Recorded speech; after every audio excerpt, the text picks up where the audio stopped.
Italian residence permit या Italian visa क्या आपको रिन्यू करवाना है, कैसे करवाना है, क्या जो लास्ट ईयर आपने प्रोसेस किया था वो सेम रहने वाला है, क्या कितने डॉक्यूमेंट्स लगेंगे, कितना टाइम लगेगा, जानेंगे सब कुछ इस वीडियो में।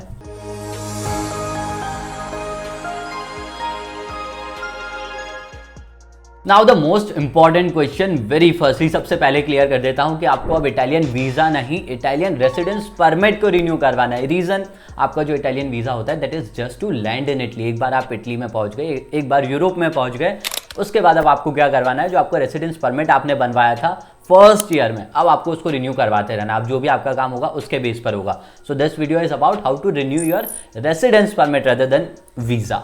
ओके, स्टेप नंबर 1, सबसे पहले, उससे भी पहले एक मिनट, आप ये फर्स्ट टाइम देख रहे हैं इस वीडियो को, रेसिडेंस परमिट से रिलेटेड कुछ भी नहीं पता है, ये वीडियो चेकआउट करिए, क्योंकि इस वीडियो को आपको समझना है तो पहले ये वीडियो देखिए, यहाँ से आपको क्लियर हो जाएगा कि हम क्या बातें करने वाले हैं। सो पहली स्टेप क्या है, सबसे पहले आपको जाना है पोस्ट ऑफिस। थोड़ा लास्ट ईयर जैसा ही आपका प्रोसेस रहने वाला है, इसीलिए बोल रहा हूँ, यहाँ चेकआउट जरूर करिएगा।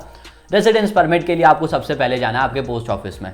पोस्ट ऑफिस में सबसे पहले अब आपको लेनी है आपकी एक application kit.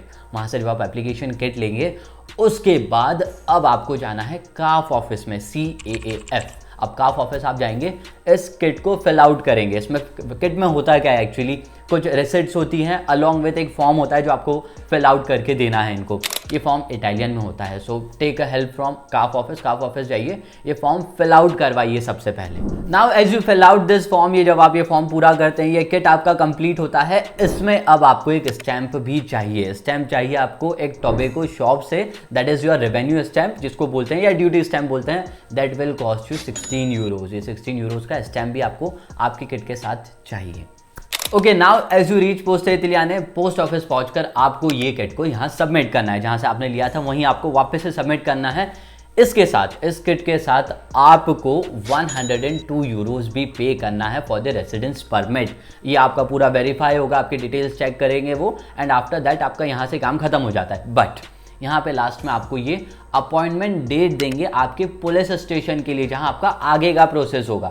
You can divide this into 2 equal parts. So अब आपका सेकंड पार्ट शुरू होगा, that is in police station. Appointment इसी दिन आपको यहाँ से मिल जाएगा। नाउ जब आपको अपॉइंटमेंट की डेट मिल जाती है, 1, 2, 3 महीने जब की भी है वो डेट, इस पीरियड में आपको क्या करना है, आपको डॉक्यूमेंट्स प्रिपेयर करना है। डॉक्यूमेंट्स क्या है आगे बात करेंगे। डॉक्यूमेंट सारे आपके प्रिपेयर करिए। एक नए हेल्थ इंश्योरेंस के लिए अप्लाई करिए, आपको हेल्थ इंश्योरेंस भी आपका रिन्यू करवाना है, तो ये हेल्थ इंश्योरेंस करिए, सारे डॉक्यूमेंट्स प्रिपेयर करिए इस पीरियड में। Now on the day of appointment in your police station, यहाँ आपको सारे डॉक्यूमेंट्स जो अब मैं आगे बताने वाला हूँ वो सारे लेकर पहुँचिए, वेरीफाई करवाइए, डॉक्यूमेंट्स को सबमिट करिए, एंड आफ्टर सम टाइम आपका रेसिडेंस परमिट आ जाएगा। क्या जाएगा, आपको वापस यहीं आकर कलेक्ट करना है। They will inform you back about dates and everything, and आप यहाँ से जब कलेक्ट करेंगे that will be your renewed residence permit of Italy. Now to the last part of this video, that is list of documents that you will need. सबसे पहला है एक appointment का रिसीट। जब आप पोस्ट ऑफिस से निकल रहे हैं उसी दिन आपको एक अपॉइंटमेंट का रिसीट मिलता है, which is so much important in this process. ये आपको लेकर पहुंच जाना है। इसके साथ में क्या क्या डॉक्यूमेंट्स लगेंगे, आपका ओल्ड रेसिडेंस परमिट चाहिए, उसके कुछ कॉपीज और साथ में रखिए, आपके पासपोर्ट की कुछ कॉपीज रखिए, 2 पासपोर्ट साइज फोटोज लगेंगे, आपका हाउसिंग कॉन्ट्रैक्ट लगेगा, आपका कॉलेज हॉस्टल का है तो हॉस्टल वाला कुछ कॉन्ट्रैक्ट ये सब लगेगा, सर्टिफिकेट ऑफ रेसिडेंस लगेगा, हेल्थ इंश्योरेंस लगेगा, एनरोलमेंट लेटर जो आपका ऑलरेडी पहले भी आप यूज कर चुके हैं वही लगने वाला है, बैंक स्टेटमेंट लगेगी 6000 यूरोज की, और स्लैश करके you need your scholarship letter. जो स्कॉलरशिप पर आप जिस बेस पर है वो लेटर चाहिए, ताकि आप शो कर सके that you are here for this XYZ purpose. Now I know आपके दिमाग में बहुत सारे क्वेश्चन होंगे, बिकॉज मैंने बहुत शॉर्ट में समझाया इस प्रोसेस को। इस वीडियो में हमने बहुत सारी डिटेल्स दी है। एक ये वीडियो चेकआउट करिए, फिर भी क्वेश्चंस है let us know in the comment section, and for more such informative content subscribe to our channel, and yes, thanks for watching.